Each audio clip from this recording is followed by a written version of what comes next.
Good afternoon.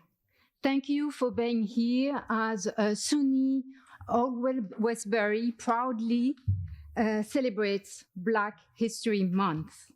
Nationally recognized in 1976, as you know, Black History Month is a series of events aiming at recognizing the cultural, economic, and political accomplishments of African American people and people of African descent, as well as our other contributions to democracy. This year, the theme for Black History Month is Black Labor. Today's event is proposed by the Black Studies Center and sponsored by SEGI, the Emily Wallace Gallery, and American Studies. My name is Professor Kandé. I teach in the History and Philosophy Department, and I'm the acting director of the Black Studies Center. And it is my privilege to introduce to you two eminent colleagues who will collaborate on this event dedicated to illuminating the relationship between Clarence Mitchell Jr., Fannie Lou Hamer, and President Johnson. Professor Logan Alston is an artist and educator who has performed at national and international venues, including the Sheen Center for Thought and Culture in New York, the Brooklyn Academy of Music, the African Burial Ground, National Monument, and various gatherings in Canada and Brazil. Professor Logan received a BFA in Dance and Choreography from Virginia Commonwealth University and a Master's in Liberal Studies from SUNY Westbury. A former member of the African American Dance Ensemble, under the direction of the late Chuck Davis, she founded in 2011 Threads of Truth, a multidisciplinary company where she served as artistic director. She has received fellowships and awards, including the Dance and Social Justice Fellowship from the Ford Foundation and support from the New York State Council for the Art and the Mertz Gilmore Foundation. She teaches in the American Studies Department and in the Media and Communication Department at SUNY Westbury. Professor Denton Watson teaches also in the American Studies Department.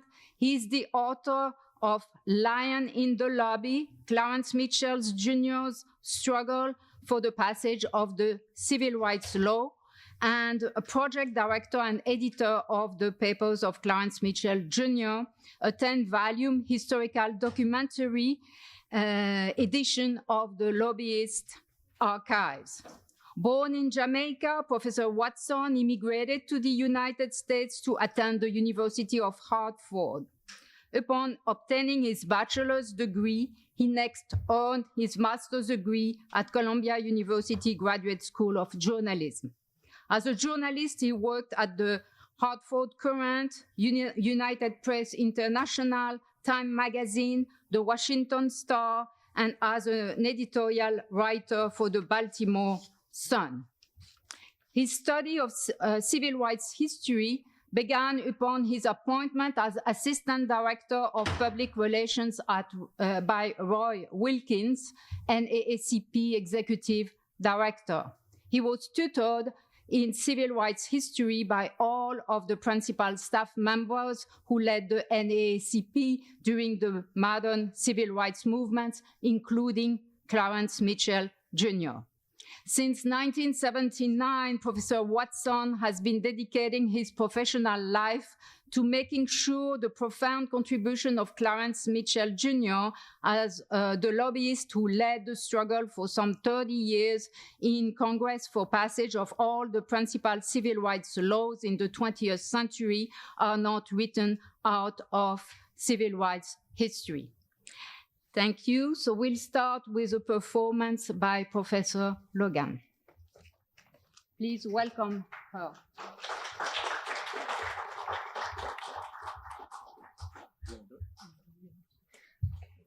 Good afternoon, everyone. Good afternoon, Let's try that again. Good afternoon, everyone. Okay, making sure we're all awake. It's the afternoon. So it is my sincere, utmost pleasure to share a very short solo that I worked on specifically for this event. And it is in honor of Fannie Lou Hamer and all of the extraordinary, persistent, and I'll repeat, persistent work she did as an activist. I am going to use a track from Sweet Honey in the Rock, which is an ensemble that has held together many of the freedom songs, spirituals, and traditional songs of the African American community. And I'm going to use this particular song, Stay on the Battlefield, because I believe that it represents in honor and memory of the legacy and activism that we are here to recognize, continuing despite opposition, and also continuing in a mindset reflective of the retentions of Africans, diversity within African American traditions. This piece that I've worked on for this event is going to pull together some djembe-based traditions, some modern dance, but the purpose of it is to remember the legacy of truth and justice and how that is something we're celebrating today and is something that is strongly rooted within the African American tradition. So without further ado, here we are.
Calling out to everyone who would listen, it is time to move us all into another century, time for freedom and racial and sexual justice, time for women and children and men, time for hands unbound. I had come into the city wearing peaceful dress, and the spaces between us smiled. I had come into the city carrying light in my eyes. And they follow us in their cars, and their computers, and their tongues crawl with calculators, and they bump us off the road, turn over our cars, and they bomb our buildings, kill our babies, and they slaughtered our doctors, maintained our bodies, and their courts changed into confessionals. But we kept on organizing, we kept on teaching, believing, loving, doing what was holy, moving to a higher ground, even though our hands were full of slaughtered teeth. But we held out our eyes, delirious with race. But we held out our eyes, delirious with race.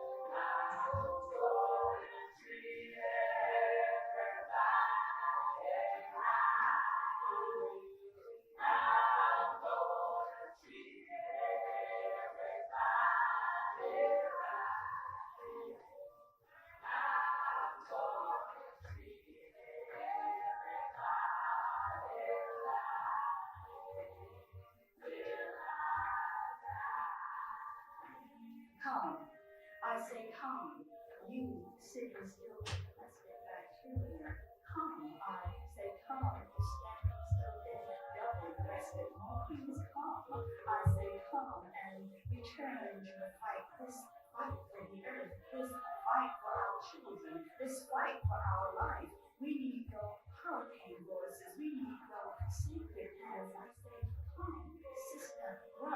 the battlefield, come into the rainforest, come into the plain, come into the valley, come into the schools, come into the abortion clinics, come into the prisons, come and caress our spines. I say, come, wrap your feet around justice. I say, come, wrap your tongues around truth. I say, come, wrap your hands with deeds and prayer. You round ones, you yellow ones, you black ones, you gay ones, you white ones, you lesbian ones. Come, come, come, come to this battlefield called life.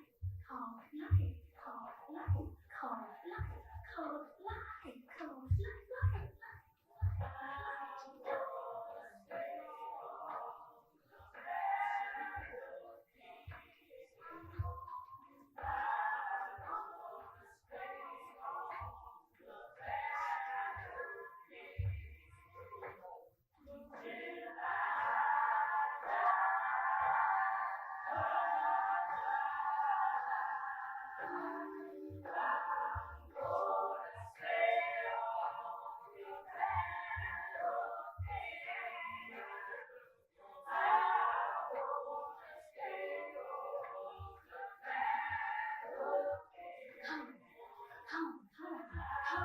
Come to this battlefield called life.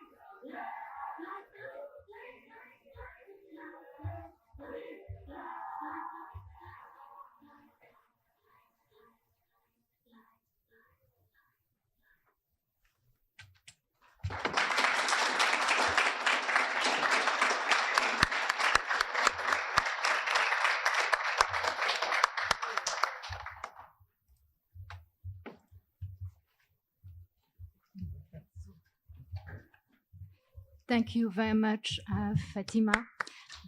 Another round of applause. And Professor Watson is thank you so much. now ready to lecture. Thank you so much, Professor Kandé. Of course, I wish to thank Professor Friskin so much for bringing our class here. And this is really a very wonderful experience for me, because this is the first I've had such an opportunity here to participate in a program like this with a full class, and so with such a big audience. Just also to mention that my wife, Sandra McCarthy, is also here filming away, so we're going to share that this film and our video, whatever it is, with our church there in Freeport, New York. I am the biographer of Clarence Mitchell Jr. Who was Clarence Mitchell Jr.? He was the director of the NAACP Washington Bureau from 1950 to 1978 when he retired. I met him when I joined the staff of the public relations staff of the NAACP. So Roy Wilkins, who was Roy Wilkins? Never heard the name. Who was Dr. Martin Luther King? Everybody hands up. Roy Wilkins was director of the NAACP, and he was the one who led the organization during the key part or key phase of the modern civil rights movement there in the 60s, when the struggle, one of the struggles was for the passage of civil rights laws, and especially the 1964 Civil Rights Act. What's the importance of that act historically? What did this 1964 Civil Rights Act do? What is its importance? Have you ever heard of Brown versus Board of Education decision? You have. Brown versus Board of Education was the decision by the Supreme Court that ended racial segregation by declaring that it was unconstitutional. To follow up on that act, Clarence Mitchell Jr., who was, as I said, director of the NAACP Washington Bureau, he began the struggle for the passage of civil rights laws from 1941. The pictures there of the staff of the Fair Employment Practice Committee. And those are the first Black line officers in the government who worked there then. And that was period there represented the beginning of the struggle, the modern civil rights struggle. Clarence Mitchell came after the Fair Employment Practice Committee for which he worked was ended by the Southerners in Congress who denied the organization of its funding. He went to the NAACP staff, and from that time, he took the dream of getting a civil rights law passed and with him, that old structure there that started the modern civil rights movement with him to the NAACP. After Brown versus Board of Education decision was handed down, Clarence took as his dream now the struggle to get Congress to enact, to pass a civil rights law, to enforce Brown versus Board of Education decision. His goal was to get Congress to pass a law that would end discrimination, racial discrimination. So you had one now, Thurgood Marshall, who led the struggle for the passage of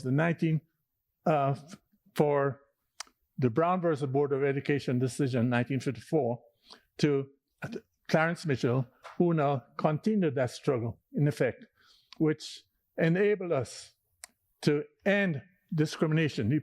The 1964 Civil Rights Act ended racial discrimination by engaging, getting a law or getting the federal government to pass laws to end racial discrimination, which was another aspect of the separation of races here that existed before then.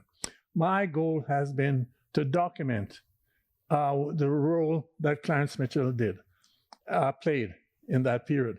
First, I wrote his biography. I met him when I was at the NAACP, and I admired his work so much that I have since then been dedicating my life to chronicling, to preserving, and to making popular his legacy as a civil rights activist. He was key in that regard. So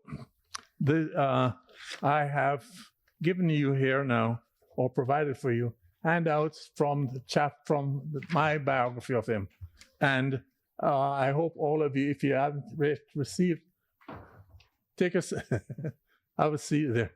Member of my church, Freeport. Yes, so Clarence Mitchell was the person whose life's work I have dedicated my life to ensuring that he will never be written out of civil rights history. And I'm working on that regard in other aspects, in addition to publishing the documents that he created there at the NAACP Washington Bureau. Now, this program, because we have, this program is geared to bringing to you and to commemorating the legacy of Fannie Lou Hamer, who in that period there, she was from Mississippi, and Mississippi in the civil rights movement was the archetype of racial discrimination, of racial hatred. That was a plantation area for cotton and so forth. And so you will see what that is all about. And I will come back to this after. I'll start off with this so that you can get the visual aspect of what this program is about, and then I'll do some more reading in that regard. I'll tell you what. We've been down so long, we ain't got no other way to go but up.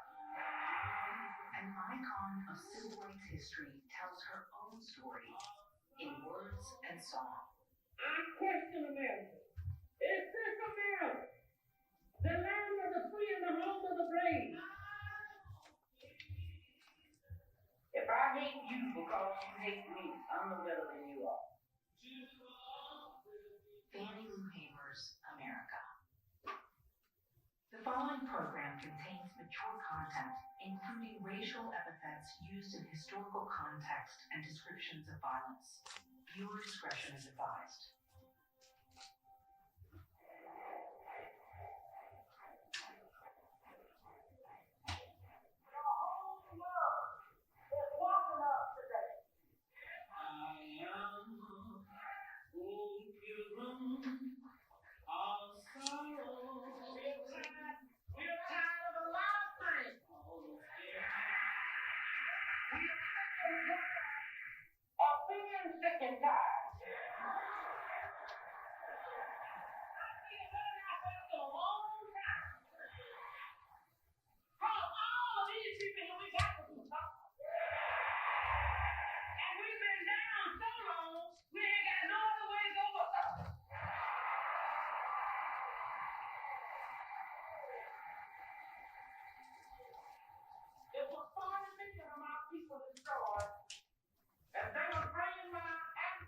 Here on the slave ships of Africa. I can forgive easily for a lot of things, but when white America taking my name, that was a crime. My name is Mrs. Fannie Lou Hamer. I'm Mrs. Fannie Lou Hamer. One day you'll be proud when you can say, Senator Fannie Lou Hamer, because I'm on my way there. Freedom is not something that's put in your lap. You got to stand up. I've been beaten in jail till my body was hard as milk. But I'm not stopping. The flag is draped with our blood. Because you see, we have never accepted slavery. They know what they've done to us. All across this country, they know what they've done to us. I question America. Is this America? The land of the free and the home of the brave.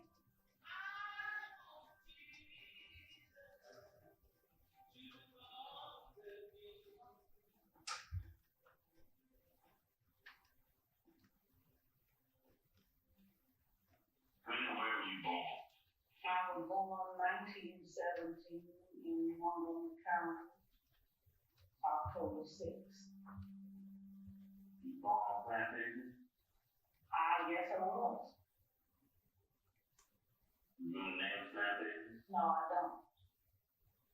I know my parents moved from Montgomery County when I was 2 years old in Sunflower.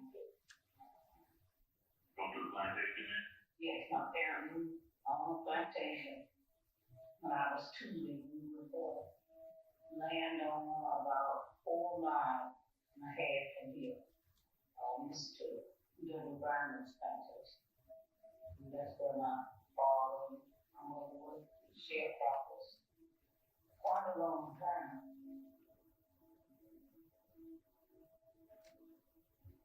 See pie, were your little lamb, way down in the valley. Good tender butterflies pick your daddy's eye, and the poor little thing he cried, Mama, Mama's gone, Papa's gone. They shall bring some horses, white and black, speckled and gray, all them pretty little horses. When you wake, you eat a pancake and ride the pretty little pony. Go to sleep, go to sleep, go to sleep, little baby. Mama run away, Papa wouldn't stay, left nobody but the baby. We are tired, we are sick and tired of children suffering from malnutrition. People dying The clothes 2/3 of the people have on here now is clothes was been sent to them. We're tired of it. We're tired of a lot of things. We're tired of working for $3 million a day. Going home and being too tired to cook what we did have. We've been older. We have been taught to have dignity and respect. And you know if we are going through being bit by dogs, some of them being shot down, some of them being beat in jail, we are not fighting back, but we're going on because it's nothing like it. What other nation has gone through what we've gone through? You never heard of no other race but a Negro that marched through a mob crew just to go to school. Why? We work all the time. I never have enough food. I said, but the white man be riding around in fine cars. I said, they have plenty. But I didn't realize at the time he was stealing it from me. Being one of 20 children, very poor family, sharecroppers in the state of Mississippi, I know what it's like to be hungry. I know what it's like to be without clothes. I know what it's like to be without food. To live in a 3-room house with no washroom facilities, just a 3-room shack. So in my earliest childhood, I remember one day I was playing beside this road and the landowner drove up and he asked me, could I pick cotton? And I told him I didn't know. At 6 years old, I just didn't know. So he told us, I want you to go out in the field, Fannie, and I want you to pick 30 pounds of cotton. And if you pick 30 pounds of cotton in a week, I'll carry you to my commissary store and I'll let you get some of the things that you want to eat. So don't you like Cracker Jack? That was exciting because I've never had them. So I went out in the field and I told my parents, and my mother asked me, did I want to try? And I told her I did. And she told me, she said, now, we won't let you cheat. If you pick it, we'll say you pick it. But if you don't pick it, you don't get it. So this made me work very hard.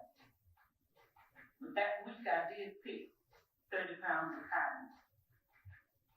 That Saturday, the landowner did keep his promise. He carried me to this commissary store. He gave me some Cracker Jacks and cheese and the daddy wide leg sardines. But I didn't realize what he was doing other than that. Because the next week, I was tasked 60 pounds of cotton. By the time I was 13 years old, I was picking 200 to 300 pounds of cotton.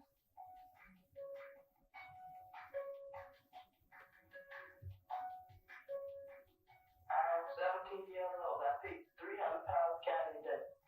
I am 9 years old. I help my mother pick cotton. I pick 100 by day. I am 14 years old. I help my mother pick cotton. I pick about 200 a day. Now, at first, I really couldn't understand what it was that made us never have enough food. We worked all the time, but we never had enough to eat. We never had a chance to go to school. So my first reaction to my parents, especially to my mother, was to raise the question to her and ask her, how come we wasn't white? Now that was my first really being told off and read off at the same time. Because my mother told me, child, you don't understand what I'm saying now, but if you get older, you'll understand. There's nothing wrong with you being black. And I don't want you to forget that. See, if God had wanted you to be another color, you would have been another color. So don't be ashamed of being black. And respect yourself as a child. And as you get older, respect yourself as a black woman. You might not understand what I'm saying now, but one day you'll understand.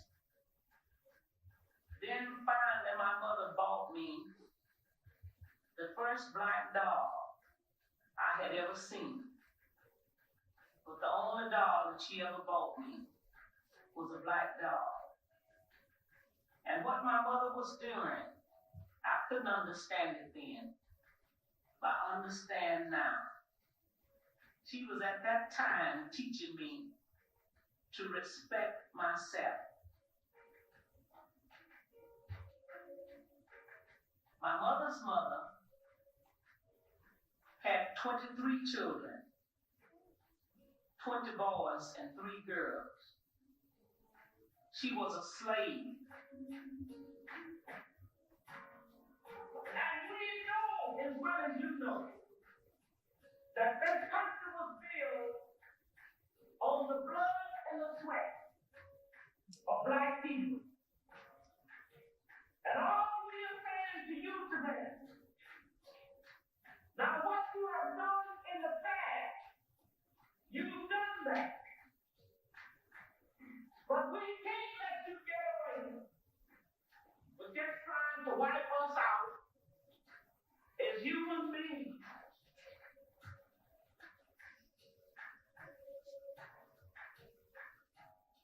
When I was about 13, I began to understand what my mother was talking about. And I prayed to God to give me the chance. And I told him if he would just let me live to get grown, I would get out in the streets and on the turn roads. And I would devote my life for seeing that things would be different for any poor person in the state of Mississippi. We have always been told that we had to suffer as Christ suffered. But I think in terms of what David had to do, David was a shepherd boy, but it did come in a time in his life he had to slay Goliath. Jump down, turn around, people build daddy.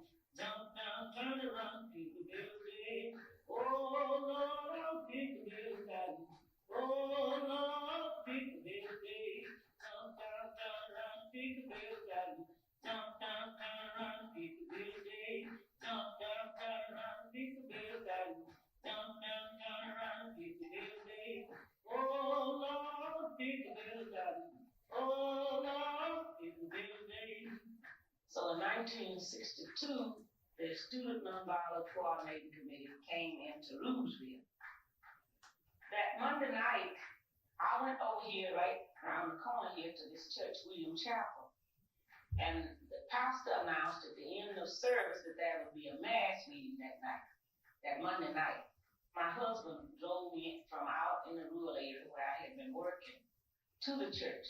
And when we got there, Bob Moses, Lance Giat, Reggie Robertson, James Bevel, Jim Foreman from SNCC got up and explained how it was our constitutional right to register and vote, and how it could change, the different laws. Like if we didn't want a law in the town or what was going on, we could vote it out.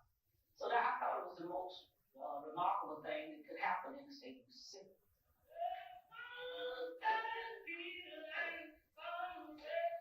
I never heard until 1962 that black people could register and vote. I've never even heard that that was in the Constitution. Or we go in and little people live in their home, trying to get them to the point where they lose some of their fears. Do we have to cut across generational fear? I went to a SNCC conference in Nashville, Tennessee in November 1962. And the first time I had a chance to just sit next to a white person. I've never been that nervous in my life. SNCC is the type of people, you call them far left, radicals, beatniks, and all of this kind of thing. But they still is willing to go into areas. They work with the people that's poor, they work with the people that never have a chance to be treated as human beings. And if it's necessary, some have already done that, has given their lives for the cause of human justice. We would go to places, to go in to do voter registration, and you talk to people, and you would tell them you was coming back the next day, and by the next day somebody we done got to them, and they wouldn't want to talk with us. We would be harassed, and we know cars would be passing the house, loaded with white men, and trucks would be passing there with guns hanging up in the back. Well, it was rough. Year after year, things looked like got worse and worse. The Student Nonviolent Coordinating Committee helped to build confidence in people that they were just about to lose all hope, and that's the truth. Hello again, everyone, and welcome to Citizens Council Forum. It's our very real pleasure to welcome back to our microphone today former Governor Ross Barnett of Mississippi. Dick, it's been my pleasure to participate in your program several times.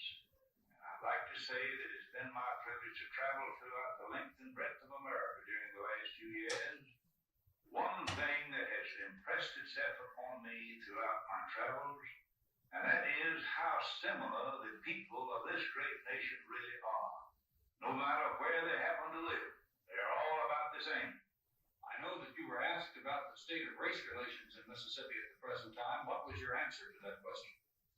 Well, they always ask that question about race relations, and I told them in substance that until all the communist-inspired agitation began, Mississippi actually enjoyed the best race relations of any other state in the nation. I told them that our white and colored citizens knew one another as individuals, and that they cared about one another as individuals. And despite all of the efforts to create ill will and hatred, that I honestly believe that on a person-to-person basis, that the people of Mississippi still have the most cordial race relations in the nation. And I told them that we are all going to try to keep it that way, both the white and the black. I told them that our voting qualification laws are sound, and they are. That they have been upheld by the federal courts time and time again. And there's no question about that. I told them that our registration officials understand that these laws must be administered fairly, with no one placed under any undue burden, that all are to be treated alike. I told them that the record would show no proof whatsoever that any qualified applicant in Mississippi has ever been actually denied registration because of his color or his race or national origin. But whatever mistakes have been made, or if any have been made, probably were errors of judgment by part-time registrars. To put it in simple language, it is not that some qualified have been denied the right to vote. It is probably a matter of some, perhaps unqualified, white applicants who have been registered to vote.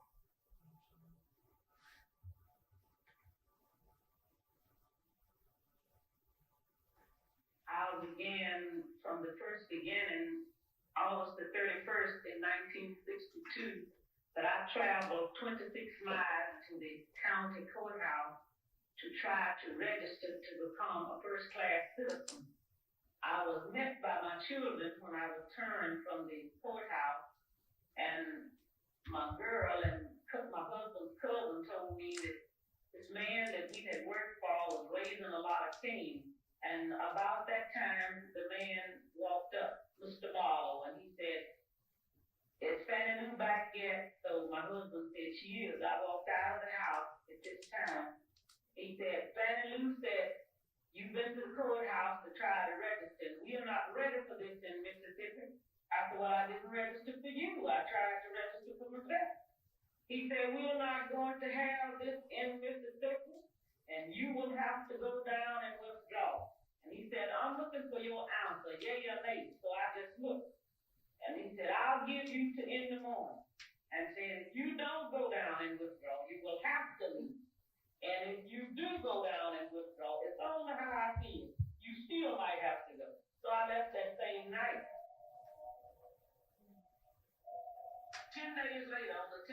September, 16 bullets was fired into the home of Mr. and Mrs. Robert Tucker, the people that I had gone to live with. I don't find that there is any great deal of intimidation. I'm sure that there is some intimidation. And I'm sure that that intimidation does exist in every state of the American Union. My name is Charles McMahon. I work in voter registration in Sunflower County. On January 25th, 1963, I went to the mayor's office in Indianola, Mississippi. The purpose was to see if there were any laws on the book that forbid voter registration activities in the city. The mayor jumped from his seat and said, "You black son of a bitch, don't you come in here arguing at me." I told him that we were there to do voter registration, and that if there were any laws that forbid it, to let me know. And he said no. I turned to walk away, and he called me back, said, "Go out and teach everybody in the town. I don't care. If you go into any churches, I will cut off the tax exemption."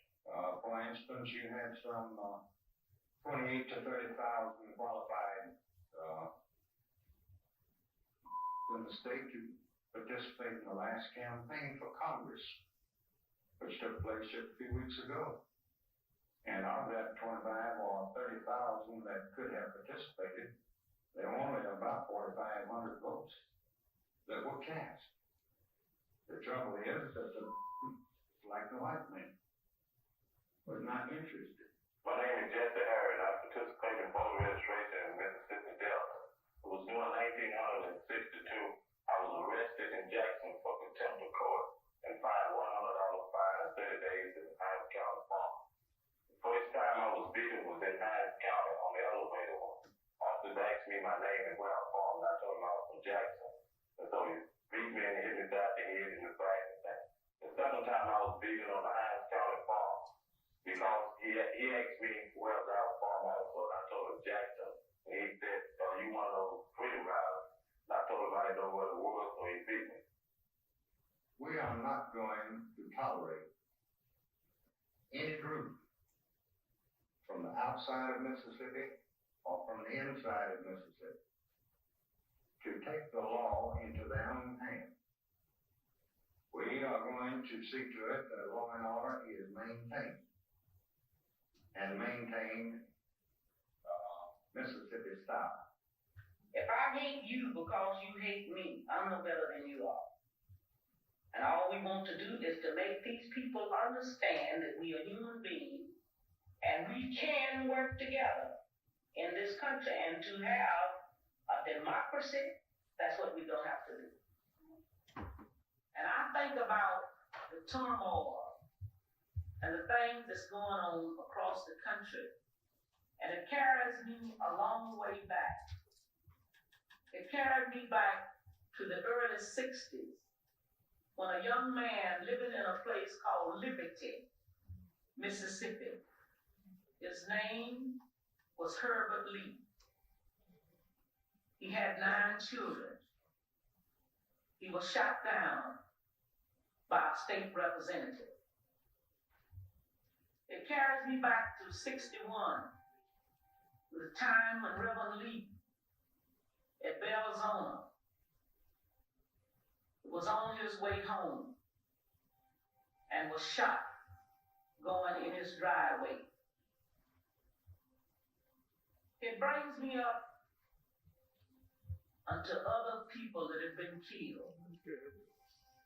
And it brings me then to 1963, when I was arrested in Winona, Mississippi. I had been to a voter registration workshop, to just training and teaching us how to register, to pass the literacy test. And it was giving us enough training that we could tell other people, how to pass the literacy test. We finished the workshop, and then we got the Continental Trailway bus to come back to Mississippi. And we got to Winona, Mississippi, I would say about 10:30 that Sunday morning, and 4 people got off the bus, you know, to use the restaurant to get food, and 2 people got off, used the washroom while I was still on the bus. When I looked through the glass, I saw the people rush out, and I stepped off to see what had happened. And Ms. Ponder told me that it was a state highway patrolman and a chief of police on the inside, and began to tap them on the shoulder with billy clubs and ordered them to get out. And I said, well, this is Mississippi. I saw them when they began to put the 5 people what was, you know, off the bus, began to put them in the highway patrolman's car. And she said, get back on the bus, Miss Hamer. And then I heard somebody scream from the car that she was in and said, get that one there. And then a white man stepped out of a car and told me I was under arrest. When he opened the door and I went to get in the car, he kicked me. And they carried me on down to the county jail. Then when I walked in with the 2 white men that had carried me down, and they cursed me all the way down, they would ask me questions, and when I would try to answer, they would tell me to hush. And I was put in a cell with Miss Augusta Simpson. And after I was put in the cell, I could just hear some horrible screams. And I would hear somebody when they say, can't you say yes, sir, nigger? Can't you say yes, sir? And they would call her names that I wouldn't want to go on tape. And she said, yes, I can say yes, sir. So I said, and she said, I don't know you well enough. And I would hear when she would hit the floor again. And finally, she began to pray. And she asked God to have mercy on these people because they didn't know what they was doing. And after a while, they passed my cell door with this young woman, Miss Annelle Ponder. And one of her eyes looked like blood. And her hair was standing up on her head, and her clothes had been torn. And then 3 white men came to my cell, and one of them was a state highway patrolman, and he asked me where I was from, and I told him I was from Louisville, and I guess he called Louisville, and they didn't like me in Louisville because I worked with voter registration there. And when he came back, he said, you damn right, he said, you from Louisville, all right. And we gonna make you wish you was dead. And they led me out of that cell into another cell. And he gave a Negro prisoner a blackjack. And he ordered me to lay down on the bunk bed. And the Negro prisoner said, do you want me to beat her with this, sir? And he said, you damn right, because if you don't, you know what I'll do for you. And I lay down on the bunk like he ordered me to do. And the first Negro beat me. He beat me until he was exhausted. And after he beat the state highway patrolman, ordered the second Negro to take the blackjack. And during the time he was beating, I began to work my feet because that was a horrible experience. And the state highway patrolman ordered the first Negro that had beat to sit on my feet while the second was beat. And I just began to scream while I couldn't control it. And then the white man got it and began to beat me in the head. I have a blood clot now, and an artery to the left eye, and a permanent kidney injury on the right side from that beat.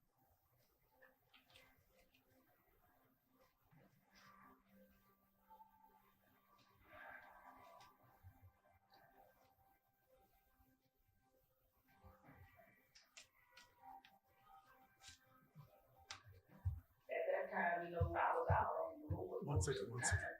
They want me to come from place to speak. Voter registration and trying to get more people involved. That's what we worked on most of that whole summer.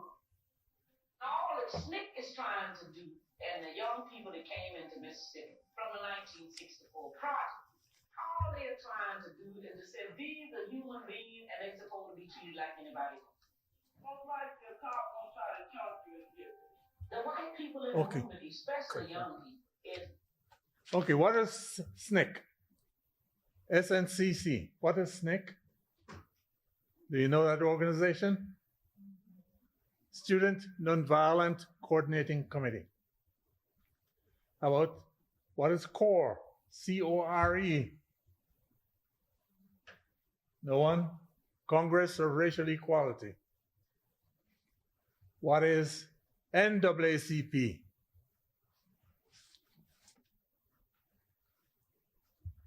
Not one answer? National Association for the Advancement of Colored People. I worked with that organization. And that's what I'm working about now, to preserve and to make and to leave for history the works of Clarence Mitchell Jr., who led the struggle, as I said earlier, for the passage of the civil rights laws. Now, Clarence Mitchell, one of his main goals in the 1960s was to, as I said earlier, work for the passage of the 1964 Civil Rights Act. That act is what allows all of us here together, race, whatever color, whatever race, whatever nationality, to be here together in one room, in one institution, living together and working to better ourselves there, to get the education we need to get out there and work and to live our lives as citizens of this country. That's what Clarence Mitchell did. He got that law passed, and it was no easy struggle for him to get that law passed. It required many years.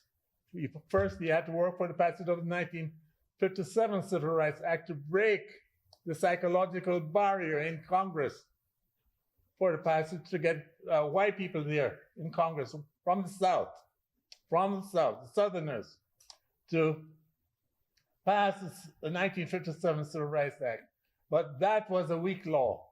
Then he worked again now to try to get the law strengthened, and he worked for the passage of the 1960 Civil Rights Act. But that was a weak law too. So then now we come into the 60s, and the struggle then was to get another law that would really finally be able to get the nation to enforce the Brown versus Board of Education a decision there by the Supreme Court. So Clarence Mitchell then, from 1961, 1962, 1963, developed the mechanism and to start to work for the passage of the Civil Rights Law. But that took quite a struggle. And in 1963, 1964, when the laws after President Kennedy was assassinated, Lyndon Johnson from the South, Mitchell had worked with it when Mitchell had known Lyndon Johnson when he was a Southern senator, when he came up from Texas there, and the both of them in Congress would have their big differences over the type of law that Clarence Mitchell wanted Congress to pass. But Johnson then was a moderate Southerner. And during the passage of the struggle for the passage of the 1957 Civil Rights Act, Johnson worked with Mitchell then in a way that, sure, he would allow the law to be passed, working with other Southerners in the Congress, but he also was not free from representing his own district there, Dixie, down in Dixie, in the South. So he nevertheless allowed a moderate Civil Rights Act to be passed. That was in 1957. Fast forward to 1963, when President Kennedy was in office and Johnson was his vice president. And then Kennedy was assassinated and Johnson became president. There was a sea change in President Johnson then that Mitchell saw, and it was very obvious that he had changed. And because both of them had known each other, Johnson then invited Mitchell to come to the White House along with his lobbying partner, who was a white Jewish lawyer named Joseph Rao. And he was there. You'll see some more about that. But in any event, they led that struggle there. And that is what I am now also working on, to get that the documents there and the archives, the papers that Mitchell had created during the 1964 Civil Rights Act. That is going to be published. Will be volume 7 of the Clarence Mitchell Jr. papers. But come now, the 1964 Civil Rights Act was passed, and then, of course, you had Fannie Lou Hamer now from Mississippi, and another group of and a group of other blacks there from Mississippi who wanted to be represented in the Democratic Party. But the little white party from Mississippi said no blacks were permitted. So there was a big struggle there in 1964 after the Civil Rights Act had been passed, and Johnson had been was key with working to the passage of that Civil Rights Act. And Johnson and Mitchell worked with Mitchell, supported him in his struggle there for the passage of that law. And that was that achieved a sea change in race relations in the country. But Johnson now, to show you how politics worked, did not want to really see the Democratic Party, these challengers from Mississippi, achieve moves as fast as they were moving there now to change the racial structure of the National Democratic Party. And Mitchell, who had worked with Johnson and had achieved his life's goal in terms of getting the 1964 Civil Rights Act passed, was caught in a bind as a result of that. And here's what now Mitchell wrote about that. And this is also documented in Line in the Lobby, my biography of him.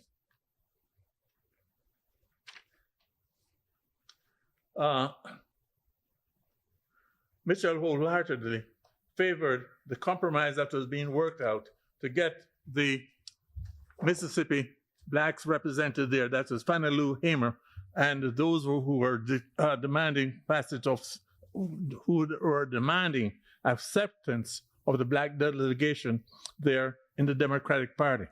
And so that was, you can imagine someone like Johnson, who had, as president, had made a very, very noticeable, drastic change in terms of his attitude to the point, as a Southerner, to the point where he wholeheartedly went against the other Southern senators in the Congress and Southerners in the Congress, both the House and Congress, both the House and Senate, and enabled Mitchell to achieve his life's goal.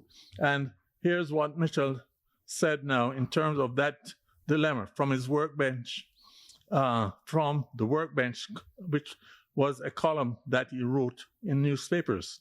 Mr. Rao is one of the most dedicated people. Joe Rao, that is his lobbying partner there, as I said, who was a Jewish lawyer there, had worked with Mitchell and was now working with Mitchell with the Mississippi Freedom Democratic Party to get them their goal, enable them to achieve their goal of getting representation in the National Democratic Party. So he's talking about his buddy, Joe Rao. Mr. Rao is one of the most dedicated people that I have known. He took the lofty part of principle in the dispute about whether the Mississippi Freedom Party should be seated at the convention. At great personal sacrifice and in the face of monumental pressures, he took on the task of being counsel, that is legal representative, for the Freedom Party. His brief, in that regard, his handling of witnesses and his arguments before the Credentials Committee of the National Democratic Party should be required reading in political science courses. The Mississippi Freedom Party had an eloquent story and a debatable legal case. Mr. Rao's handling gave the story a breadth of life and a quality of suffering reality that moved even the most experienced politician to a state of tears. Most lawyers agree that he also established the legality of the Freedom Party's claim in a court that traditionally seeks to lean heavily on the equities of the National Convention.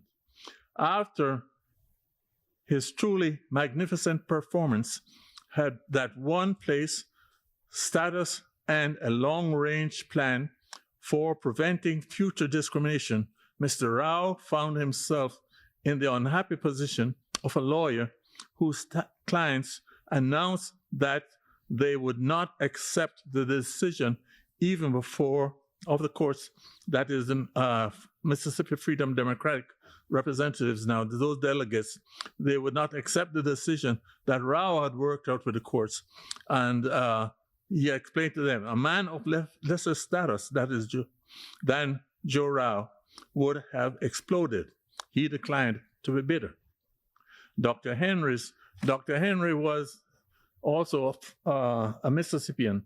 He was also a very active member of the NAACP, living in Mississippi, and his house had once been bombed by the Ku Klux Klan there in Mississippi because of his activities there in the state. Mississippi was a brutal state in terms of race relations, very, very brutal. And it was the archetype of that type of brutality. So Dr. Henry's words and conduct showed that the country must understand that leadership among colored people is not monolithic. The NAACP understands this because it has always had capable and effective leaders who could be articulate spokesmen in state and local communities. Indeed, Dr. Henry is one of these. However, very few of the non-NAACP leaders understand this, and almost none of the television, radio, and national political leaders realize it. It is no longer possible to get solutions to problems by having sessions with just the top echelon of colored leaders, that is, African American leaders. That is why no one leader, and perhaps no combination of colored leaders, could persuade the Mississippi group to accept the compromise that would have permitted the seating of 2 delegates at large and others as observers in the National Democratic Party. And at this stage, well, of course, the law was passed, and now much has changed since that period of time. I'll now open this up now for questions from the audience, from you folks, class. Anyone cares to ask questions? Yes. Can you tell the audience a little bit about the volumes that you're publishing and where that project is now? Okay. The volumes that I'm publishing of Mitchell's archives, of his papers, those are papers, the records of his struggle that he prepared for the passage of civil rights laws there. And thanks to SUNY Old Westbury, I have that backing here to be able to go out and get the funding from the National Historical Publications and Records, National Historical Records and Commission, to be able to publish them. The volumes that are being published, the first one began back in 1941, 42, and the picture there of Roy Wilkins and A. Philip Randolph, who led the struggle then. That's who launched this modern civil rights movement by demanding then that President Roosevelt take steps to bar segregation and discrimination in the national defense industry at the time, the wartime industry. And it was a result of that decision that created the Fair Employment Practice Committee, that the modern civil rights, out of that germ, that very humble start, that we had the subsequent movements there, the broader movement, much broader movement in the 1960s and so forth there, for that led to the enactment of the 1964 Civil Rights Act and the other Civil Rights Act, namely the 1968 Fair Housing Act, the 1965 backup 1965 Voting Rights Act, and the 1972 Equal Employment and Opportunity Act. Now the project, 6 volumes have been published, right here at Old Westbury, and I'm working on publishing, completing the volume 7, which is on the struggle now for the passage of the 1964 Act, and that is a very, very rewarding experience to be able to work through this. After that, of course, I'll go on to 1965 Voting Rights Act, publishing that, the records on that, Mitchell's records, and then the 1968 Fair Housing Act. So essentially, one of the things I intended to do, and which I've accomplished in working with these papers, is that never, ever will the record of Clarence Mitchell Jr. be written out of modern Civil Rights Act, out of the modern records of the modern civil rights movement. Never.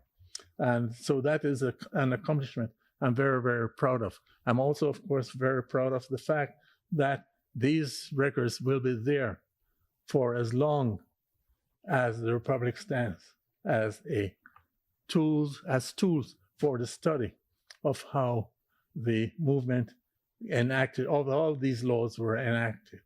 So that's one of the things I'm very, very grateful for. Any other questions?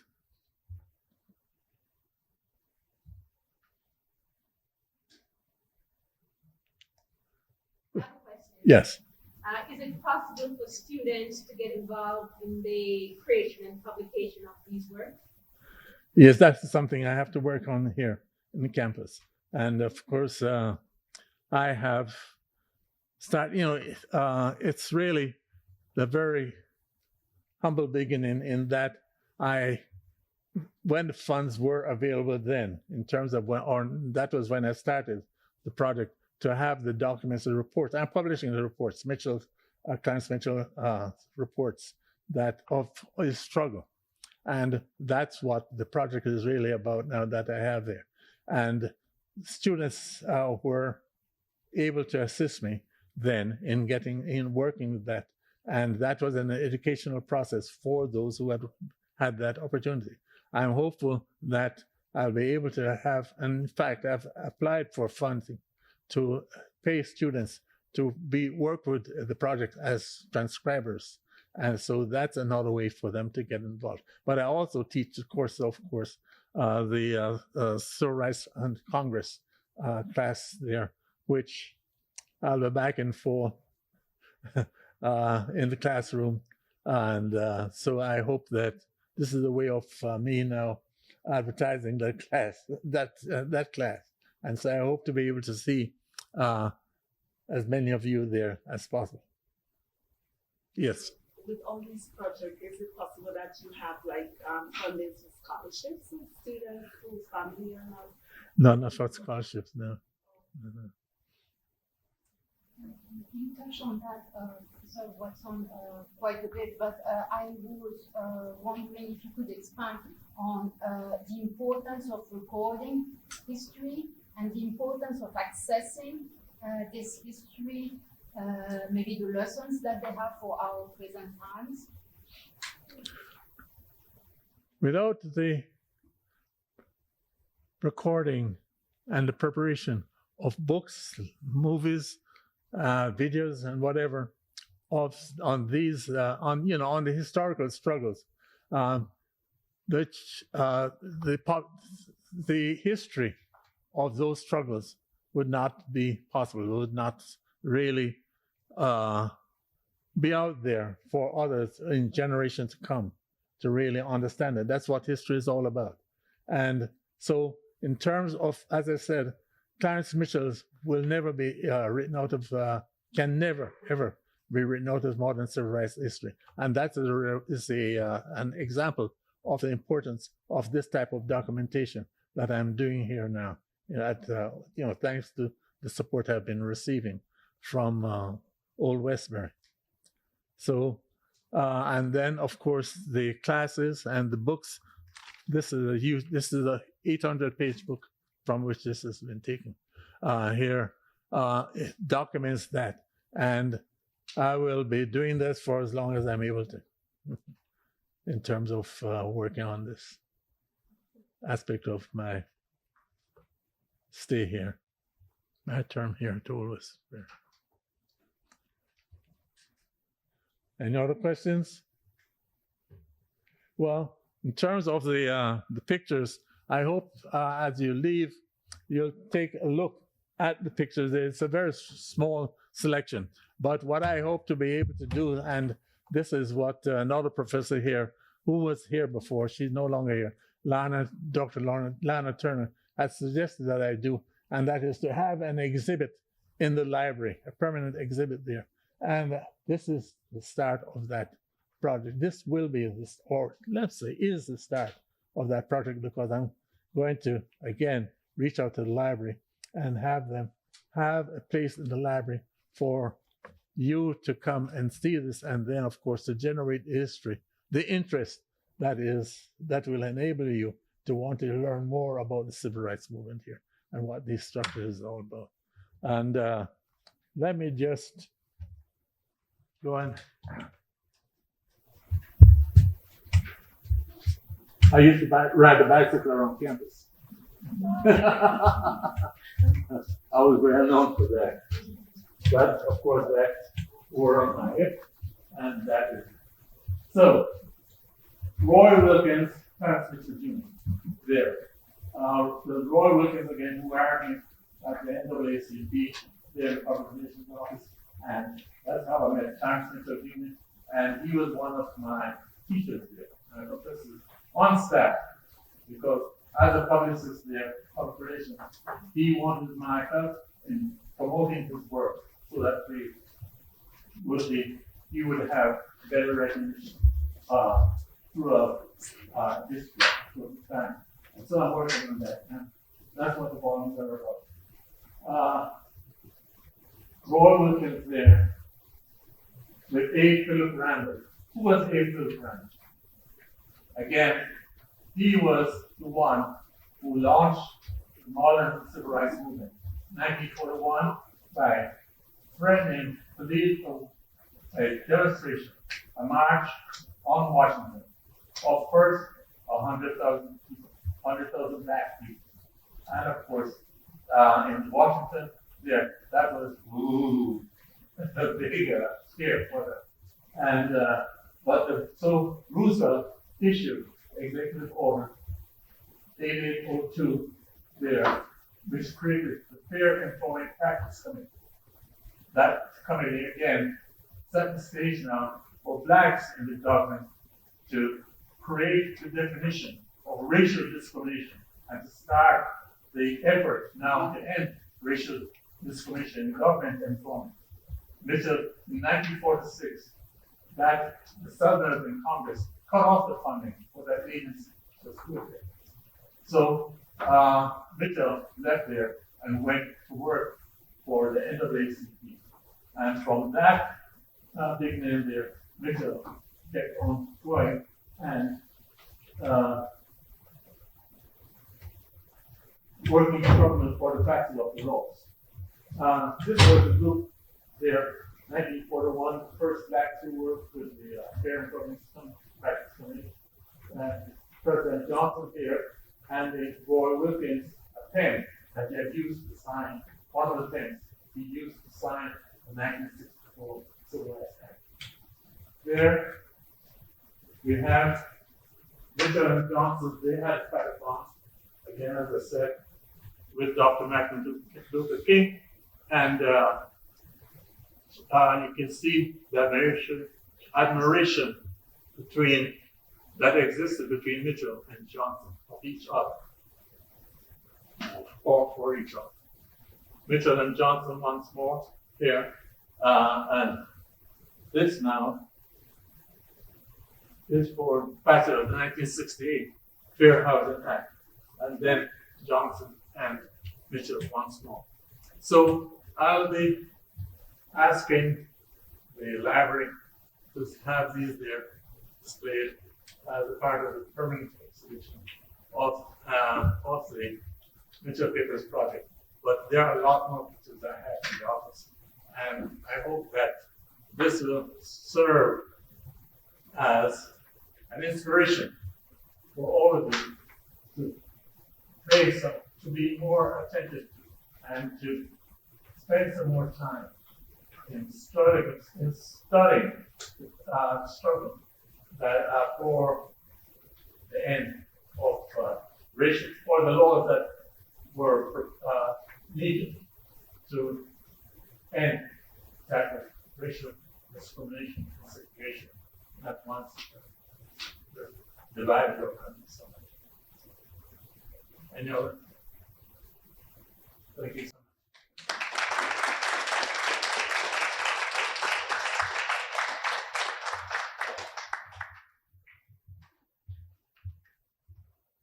Thank you very much. Another big round of applause for Professor Fatima Logan and Professor Watson. Thank you. We have food over there, so I hope that you will join us in sharing this food. And please sign the attendance sheet if you can. Thank you again for being here today. Tomorrow we'll have another event in this room on the African American Garden at the New York Botanical Garden. So if you are interested, please join us. It will take place at 1:30. Thank you again.